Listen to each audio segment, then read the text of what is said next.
I just love being nosy and seeing what makeup people are using up.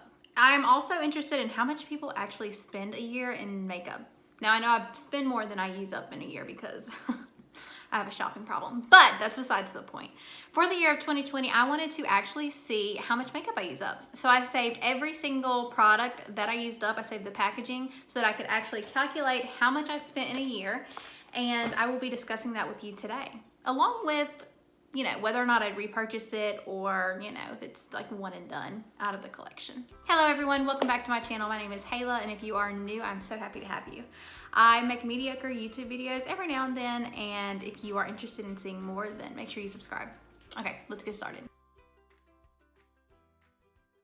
For primer, I used up 3 primers. I used up the Milani Prime and Protect primer, which was nice because it did have an SPF in it. However, it didn't leave a white cast because it had an orange tint to it.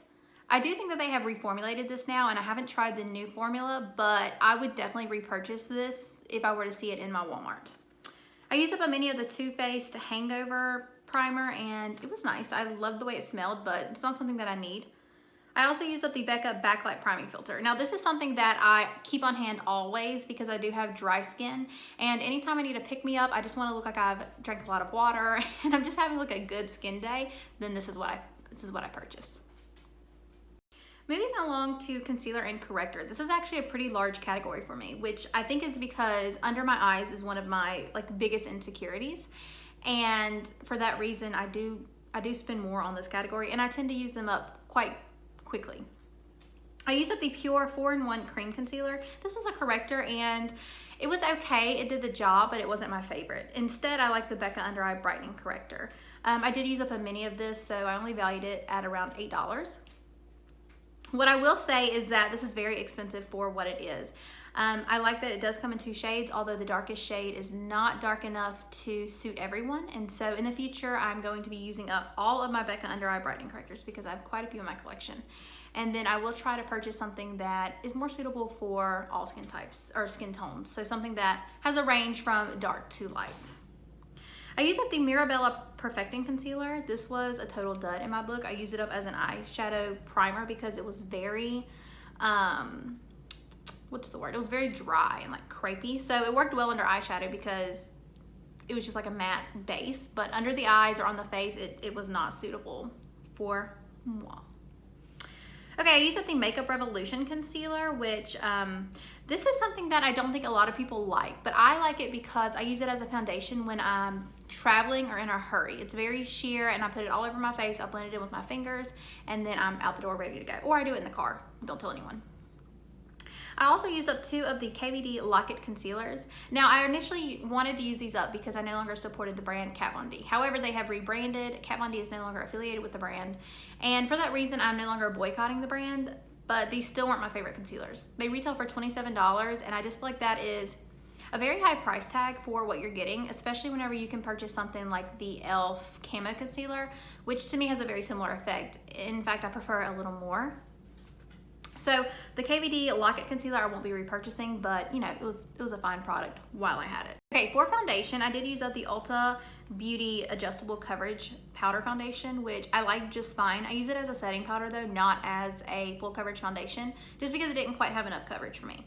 Now what I loved to use on its own as a foundation by itself with nothing underneath besides a primer is the Pure 4-in-1 Pressed Powder, and I have now purchased this in 4 different shades. I absolutely love this powder and I could not recommend it more to you. It has a lot of skincare benefits that I'm not a dermatologist. I cannot tell you if it's just good marketing or not, but I definitely love the way that this wears, and it is my go-to foundation in spring and summer. I love it. I cannot recommend it enough. I use up the Urban Decay Stay Naked Foundation, which I also absolutely love. However, I won't repurchase it because I have found a drugstore dupe, and that is the Revolution Conceal and Define Foundation. Now, I don't like the packaging of this Revolution Conceal and Define Foundation. I hate a doe foot applicator, which is why I really have not tried anything from Rare Beauty yet, because I don't like doe foots. I just don't. I prefer a pump. So for that reason, I haven't repurchased this, although I know that should I want it, I could go pick it up at any point in time and have it for a special occasion or anything like that. I also used up the It Cosmetics CC Plus Cream sample, and normally I don't include a ton of samples in my empties. I just throw them away, I try them, and that's it. But because I ended up purchasing the full size of this, I did want to let you know that I did use that up and I enjoyed it.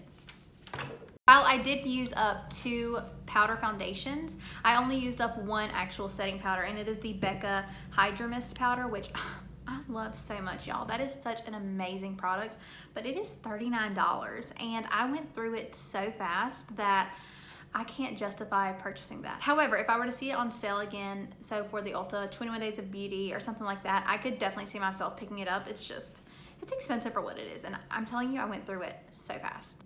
I did use up 2 makeup setting sprays. I adore makeup setting sprays. I used up the Mario Badescu Rose Water Spray. This was a mini, and I didn't like this that much, to be honest, which I feel like everyone on YouTube does. But I found that it left my face a little bit tacky, and I'm just not a fan. So the way that I used this up was whenever I would go to the beach, or if I were doing things outside, which like rarely happens, mind you, I would use this just to sort of cool off, and like, especially when you're at the beach, you get that salty flavor all over your mouth, and you know, you just want to. Anyways, it works very well for that, and I would actually repurchase it just for when I'm at the beach, but you know, right now I don't think any of us are going to the beach. I did use up the Morphe setting spray, and I have to be honest, this is my favorite setting spray of all time, but I have not repurchased it because Morphe as a brand is just a little suspect to me. So when they dropped Jeffree Star, I was like, okay, I'm going to do this. I'm gonna repurchase it. But then whenever they like did the Nikita Dragon collection, and they're just still doing things that are problematic. So I won't be repurchasing this powder, but I did really like it.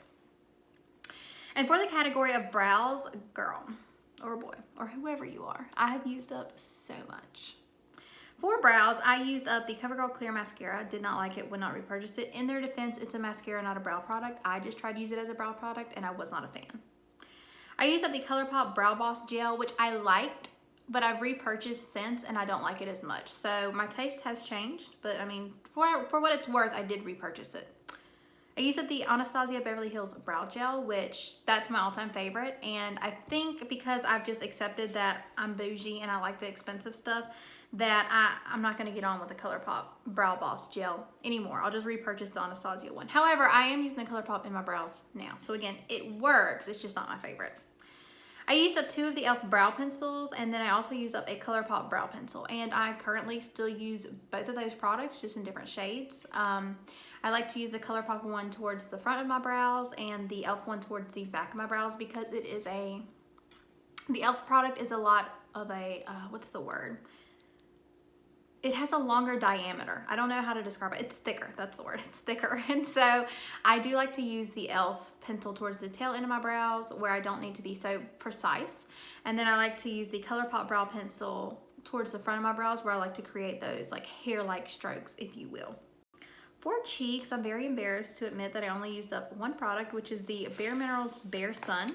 That was $28, and I absolutely think it deserves every penny. I cannot find it anymore. It has been discontinued, and I'm looking for a dupe because it is phenomenal. I just love it. I love it on those days when I'm not actually trying to wear makeup.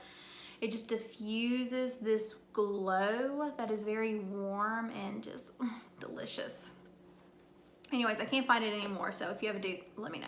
Moving right on along, I did use up several mascaras. I used up the Essence Lash Princess. I used up 2 of those actually. I used up the Tarte Big Ego mascara, and I did repurchase that actually. I've also got a backup of it, so that is a fan fave. However, I really like it in combination with other mascaras. So I always use more than 1 mascara. It's not so much to me about doubling up the layers of the same mascara. For me, I get a better effect when I use 2 different ones. So maybe I'll use like a lengthening and a volumizing. I just find that that is the best way for me to get the lashes that I want. And my favorite combination of all time is the Essence Lash Princess with the Tarte Big Ego. I also used up the Tarte Gifted Mini. I didn't like that. That was not good. I also used up the Lashaholic lashes, which I got in a BoxyCharm, and they were actually quite lovely. However, I went onto the website, and those things are expensive, so we did not repurchase that. For eyeshadow, I used up the Stila Glitter and Glow Mini. I did end up purchasing this in the full size, and I love it. For eyeliner, I use up the Revolution eyeliner, which was suggested to me from so many YouTubers last year, like for the 2019 favorites. And it is a great it is a great eyeliner if you're good at eyeliner. I am someone who is not the best at eyeliner. I don't tend to do anything too crazy. So for me, I found that it was not like the most user-friendly, but the quality of it is impeccable. So I'm not knocking the product. I'm just saying it's a little advanced for what I can do with eyeliner. And for lips, they're kind of all over the place. I used up the Clinique lip liner in Intense Jam. This was an amazing shade. I love this color. Clinique is not cruelty free. I won't repurchase it. Plus, I don't like to buy high-end lip liners. I go through them way too fast. My all-time favorite lip liner is ColourPop's Lumiere, and I can't find it anymore. It was in a Vault collection this Christmas, and I thought, oh, should I buy $75 worth of lip liners just for this one shade? Tell me why I really thought about this for days. Like for 3 days, I had it in my cart, and I was just like, should I?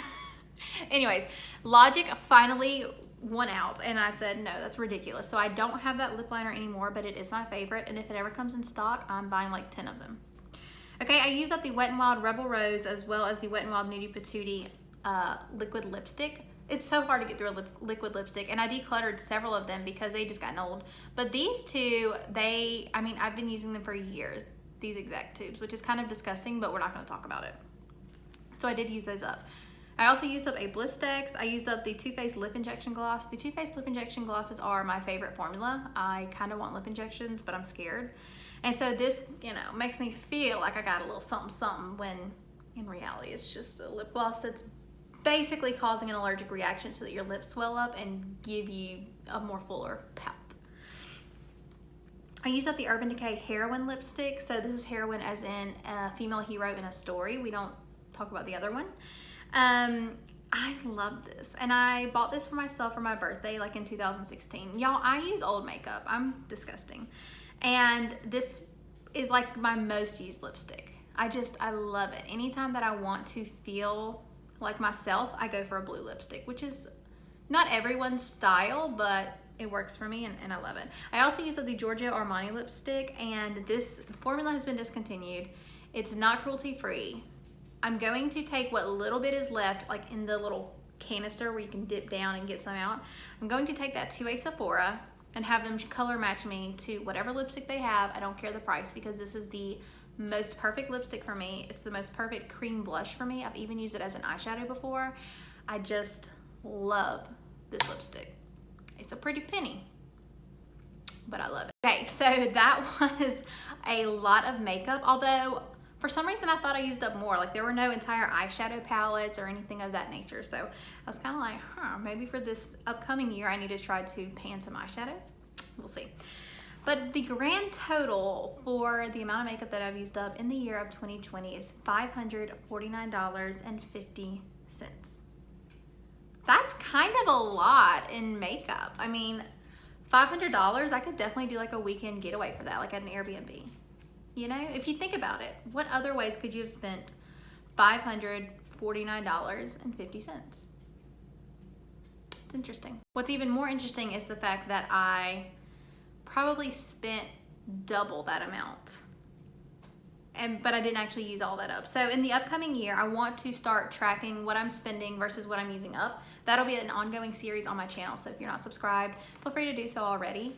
And I do want to go ahead and thank you for spending a little bit of your time with me. I enjoyed doing this video. I enjoyed speaking with you, and I can't wait to see what 2021, where it takes us. I'll see y'all next time. Bye.